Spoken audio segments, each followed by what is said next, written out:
सो last time हमने, please don't make noise ना, तो लास्ट टाइम हमने क्या किया था, we were talking about bio reactors, automated bio reactors की बात कर रहे थे हम लोग. तो I will show you an a video जिसमें ऑटोमेटिक बायो रिएक्टर दिखाया है. I am sharing my screen now.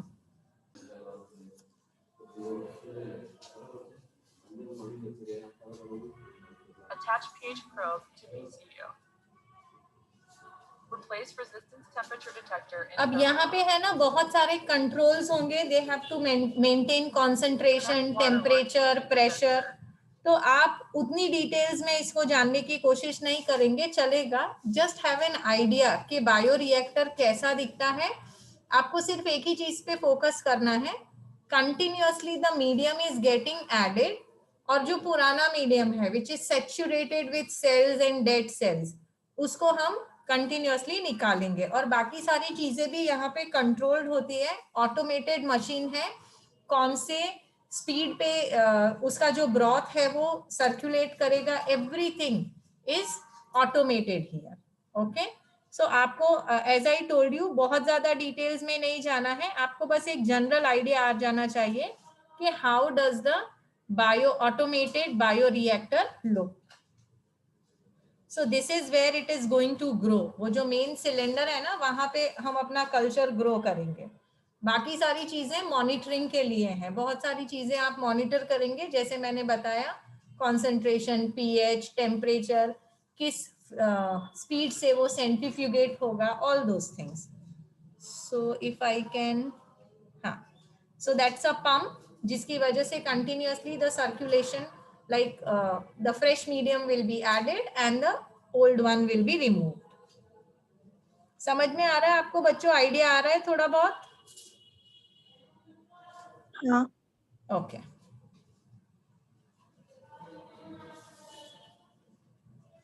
मैं इसको थोड़ा सा फास्ट फॉरवर्ड भी कर देती हूँ. ये सारे कंट्रोल्स हैं.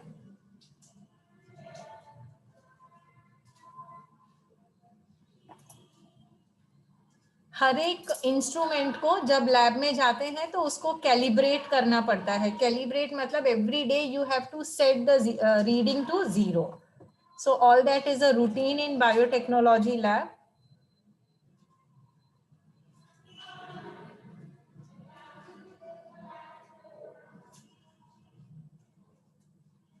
You have to take care of the sterilization also, ताकि आपका जो कल्चर है वो बिल्कुल भी कंटेमिनेट ना हो जाए. ये जो बल्ब है that is for maintaining the pressure. And I think you have got a little idea now. Can I switch on to the presentation now? थोड़ा आइडिया आ गया ऑटोमेटिक बायो रिएक्टर कैसा होता है? ओके.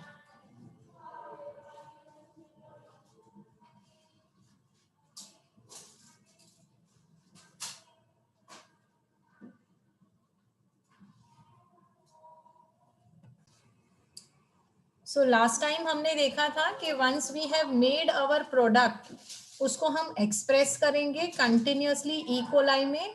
ई कोलाई ग्रो करने के लिए you would require a continuous, you will require a continuous culture system, जो मैंने आपको YouTube पे दिखाने की कोशिश की है अभी, जहां से मीडियम एक तरफ से ड्रेन होता जाएगा, दूसरी तरफ से फ्रेश मीडियम ऐड होता जाएगा, so that हमारे जो सेल्स ग्रो हो रहे हैं they will be growing in physiologically most active phase which is known as exponential phase. exponential phase कौन सा था? ये वाला phase was exponential phase. Aim क्या है हमारा? Aim is to get a larger biomass. बहुत सारे इकोलाई ग्रो होने चाहिए so that I can have a lot of product that I am aiming to. Okay, let's go to the next slide now. आज खत्म करेंगे ये chapter को. Okay, next is downstream processing. Let us understand what is downstream processing. Screen एक बार clear कर लेती हूँ मैं. ओके, सो व्हेन आई से downstream processing, the foreign gene product that is obtained is subjected to a series of processes before it is ready for marketing as a finished product. कौन से product की अभी market में बात चल रही है? बायोटेक्नोलॉजी. एक बहुत सारे मीम्स भी शेयर हुए थे कि लोग इतना ज्यादा पे करते हैं, इतना ज्यादा पॉपुलर होते हैं, बॉलीवुड स्टार्स हैं, स्पोर्ट्स स्टार हैं, लेकिन रिसर्चर्स को इतना ज्यादा फेम एंड नेम नहीं मिलता है. So now you should, if you are always spending money on those kind of stars, जाइए उन्हीं को बोलिए वैक्सीन बनाएंगे. So ऐसा नेगेटिव नहीं होना है मुझे, but then I am just trying to say is कि ultimately education, research, creativity matters a lot. जब कोई संकट आता है तब रिसर्चर्स की याद आती है, वैसे कोई नहीं पूछता रिसर्चर्स को, एजुकेशन को भी कोई नहीं पूछता. Anyways, so education is a must, and let us continue with the process. So we are talking about downstreaming processing. ये जो हमारा फॉरेन जीन बना, जैसे वैक्सीन बना रहे हैं बहुत सारे लोग, कब से ट्राई कर रहे हैं, it has been almost year, February में ईयर हो जाएगा. The first attempt was started in February. Okay, so the foreign gene product is subjected to a series of processes. आप उसका मार्केटिंग करें फिनिश्ड प्रोडक्ट का, उसके पहले भी बहुत सारे प्रोसेसेस हैं जिनको आपको देखना है. अनीश, आप कुछ कहना चाहते हो बेटा? मैम कब की ये स्क्रीन स्टक हो गई है? अच्छा ऐसा है, ओके रुको.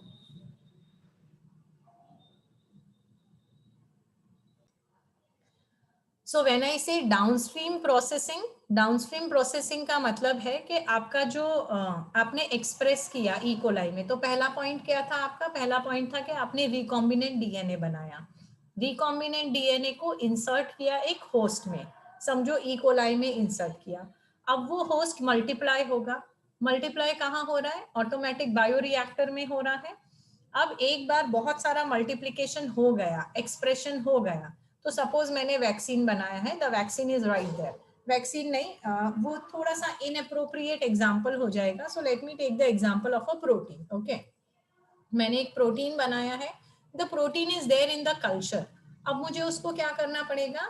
आई नीड टू सेपरेट इट, बाकी सारी चीजों से उसको सेपरेट करना पड़ेगा. और दूसरा क्या करना पड़ेगा मुझे? आफ्टर सेपरेशन मुझे उसको प्योरीफाई भी करना पड़ेगा.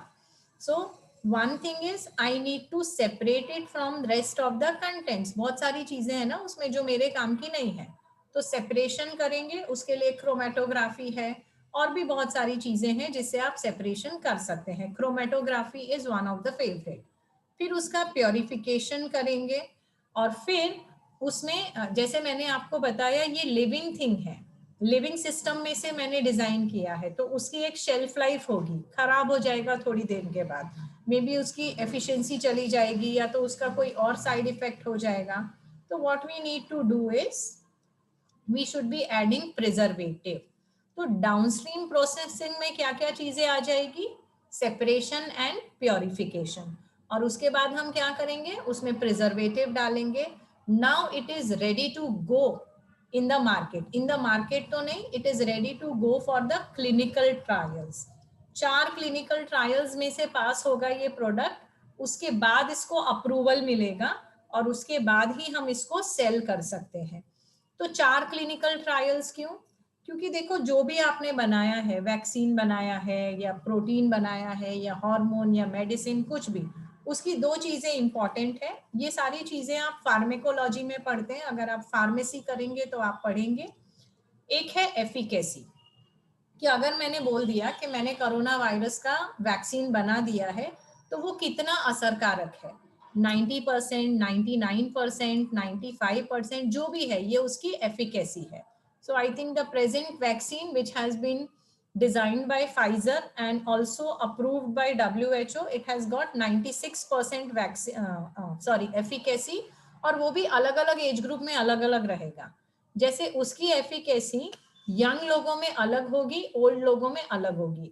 ओल्ड एज ग्रुप में उसकी एफिकेसी क्या हो जाएगी? कम हो जाएगी. क्यों? क्योंकि उनके इम्यून सिस्टम वीक है, बाकी सारी चीजें भी उनकी थोड़ी सी अलग है. सो वन थिंग इज एफिशिएंसी. दूसरा क्या है? दूसरा है साइड इफेक्ट्स. हमने जो भी किया वो हमने कहाँ किया? लैब में बैठ के किया ना, एक इन विट्रो सिचुएशन में किया. सेम चीज जब आप एक लिविंग फंक्शन में डालते हो तो वहां पे there are 1000 other biochemical reactions going on. अब ये बायोकेमिकल रिएक्शंस हमारे वैक्सीन के प्रोसेसिंग के साथ, मोड ऑफ एक्टिवेशन के साथ इट कैन इंटरफियर। तो सपोज वैक्सीन और the protein was supposed to work through one particular mechanism, अब कुछ और है, कोई और प्रोडक्ट है जो उस मैकेनिज्म में इंटरफियर कर रहा है, तो उसका रिजल्ट वैसा नहीं आएगा जैसा मैंने सोचा था या जैसा मुझे इन विट्रो कंडीशन में टेस्ट ट्यूब में मिला था। तो to rule out all those things a lot of clinical trials are recommended and there are 4 phases of clinical trials in pharmacology. Okay, so that is about downstream processing. अब इसके बाद क्या करेंगे, after downstream processing क्या करेंगे, it will go in the market and you can sell it. थोड़ा सा bioreactor के बारे में बाद में वापस से पढ़ेंगे, एक मिनट। सो बायोरिएक्टर आपने वीडियो में तो देख ही लिया है कैसा दिखता है bioreactor. Let us once again see what is given in your text book. So it's a vessel. Generally ये वेसल किसका बना होना चाहिए, स्टील का बना होना चाहिए या ग्लास का बना होना चाहिए, क्यों, व्हाई एम आई सेइंग कि वो स्टील या ग्लास का होना चाहिए, क्या प्रॉपर्टीज है स्टील और ग्लास की? नॉन रिएक्टिव, मतलब very good Rajveer, it is inert और नॉन रिएक्टिव। तो ये पहली कंडीशन है। तो उसमें हम अपना रॉ मटेरियल्स डालेंगे जिसको हमको स्पेसिफिक प्रोडक्ट में कन्वर्ट करना है। फिर जो भी हमारी चीजें हैं, एंजाइम डालेंगे, कल्चर मीडियम डालेंगे, हमारा जो माइक्रोब है उसका इनोक्यूलम डालेंगे, whatever we have use, चाहे वो प्लांट है या एनिमल सेल है या ह्यूमन सेल है, तो सारी चीजें हमने बायोरिएक्टर में ऐड कर दी। Now I have to see that I maintain optical conditions for achieving the desired product. What do I mean by optimal conditions? बहुत सिंपल एग्जांपल से समझते हैं। दही जमाना है मुझे, किसी भी टेम्परेचर पे जम जाएगा, एनी टेम्परेचर विल डू। आपको उसको वार्म रखना पड़ता है ना। और आपने यही बात नोटिस की है कि सर्दियों में और गर्मियों में दही जमाने का प्रोसेस अलग अलग होता है। गर्मियों में जल्दी जमेगा या सर्दियों में जल्दी जमेगा? गर्मी में। गर्मी में दही जल्दी जम जाएगा क्योंकि टेम्परेचर वार्म है, ह्यूमिडिटी ज्यादा है। सर्दियों में इट विल टेक टाइम। तो देखो, एक लैक्टोबैसिलियस बैक्टीरिया की भी रिक्वायरमेंट है। क्या रिक्वायरमेंट है उसकी? टेम्परेचर की रिक्वायरमेंट है, पीएच की रिक्वायरमेंट है। अलग अलग तरह का दूध लोगे तो उससे अलग अलग तरह का दही जमेगा। तो substrate also plays a role, है ना। तो जो भी ऑप्टिमल ग्रोथ कंडीशंस है in terms of temperature, pH, substrate, salts, vitamins, oxygen, ये सारी कंडीशंस हमको मेंटेन करनी पड़ेगी। इसीलिए आपने देखा वो बायोरिएक्टर में बहुत सारे कंट्रोल्स थे। So there were so many things which were there in the bioreactor which would keep on maintaining and monitoring the things, जैसे टेम्परेचर मॉनिटर करना है, पीएच मॉनिटर करना है, और बहुत सारी चीजें उसमें डालनी है। उसको कंटिन्यूअसली शेक करना पड़ता है, किस स्पीड से शेक करना है वो भी हम ऑटोमेटेड मोड में रख देते हैं। तो कितना ऑक्सीजन अंदर डिफ्यूज होगा वो भी हम देखेंगे, बार बार partial pressure of oxygen check करेंगे। So that is a little complicated process, पर हम सब कुछ ऑटोमेटेड कर देते हैं। You just have to set the things, फिर सिर्फ ध्यान रखना है। Okay, the most commonly used bioreactors are of stirring type. Stirring का मतलब क्या है? तो ये सिलेंड्रिकल वेसल होगा यहाँ पे जिसका एक कर्व्ड बेस है, so that you can keep mixing the contents. Stirring का मतलब होता है उसको continuously mix करना। ओके, तो एक स्टरर होता है उसमें, मैग्नेटिक स्टरर होता था हमारे डिपार्टमेंट में। तो उसको अंदर बीकर में डाल दो, वो मैग्नेटिक फील्ड की वजह से खुद ही घूमता रहता है। तो यहाँ पे एक स्टरर रहेगा। अच्छा, स्टरिंग क्यों इंपॉर्टेंट है, क्यों हमको उसको कंटिन्यूअसली शेक करना है? For the oxygen availability throughout the bioreactor. देखो क्या होगा पता है, सपोज ये आपका बायोरिएक्टर है, ऑक्सीजन सिर्फ अगर यहीं से डिफ्यूज हो रहा है तो यहाँ पे बहुत सारे बैक्टीरिया उग जाएंगे. The multiplication rate will be higher here and the density also will be higher here. तो सारा ऑक्सीजन तो यही कंज्यूम हो गया, यहाँ तक कुछ पहुंचा ही नहीं. So we want the oxygen availability to be there throughout the reactor. सब जगह ऑक्सीजन पहुंचना चाहिए, इसलिए हम उसको कंटिन्यूअसली स्टर करेंगे. ये स्लाइड समझ में आ गई आपको कि कुछ डाउट है? समझ में आ गई. Okay, then I will go to the next slide. Sorry. Voice, background noise बहुत आ रहा है या ठीक ठाक लग रहा है? Should I close the door? चलेगा. Okay. ये बायोरिएक्टर का डायग्राम है जो आपको ड्रॉ करना है. You should be knowing how to draw this diagram.